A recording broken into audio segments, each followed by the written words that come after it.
Ahojte.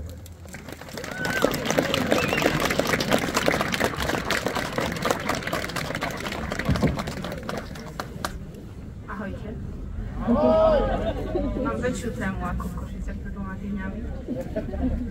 Takže ja som učiteľka, ako mnohí viete, a mojou najväčšou úlohou, úplne najväčšou, je viesť mladých ľudí ku kritickému mysleniu. Aby sa vedeli správne pýtať na to, čo je naozaj dôležité. Občas mám pocit, že moja generácia stratila túto schopnosť. Nevidíme, čo je zrejmé. A aj preto vždy, keď premiér, ministri a poslanci hovoria o hrádzi proti progresivizmu, mám chuť sa pýtať, čo naše nemocnice? Ešte je tam pleseň? Čakacie doby na vyšetrenia sa už skrátili?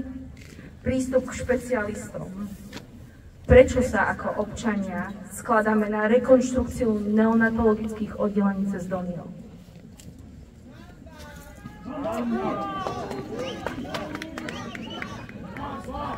Vždy, keď premiér, ministri či poslanci hovoria o 2 pohlaviach v ústave, mám chuť sa pýtať, čo naše školstvo? Už sú učitelia zaplatení? Učia sa naše deti moderne? Učia sa to, čo potrebujú? Vieme pomôcť deťom, ktoré sa nenarodili do ideálnych podmienok? A prečo naše deti a ich výsledky v testoch PISA sú každý rok horšie a horšie?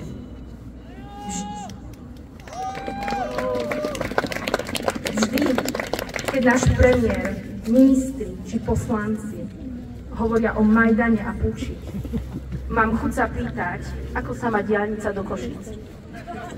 A nemyslím tu cez Maďarsko. Vždy, keď premiér, ministri či poslanci hovoria o zlej Európskej únii, o tom, čo všetko nám vnúcuje Brusel, obzrime sa okolo seba. Všetko, čo je na Slovensku ako tak zrekonštruované, všetko, čo na Slovensku ako tak funguje, má pečiatku fondy Európskej únie.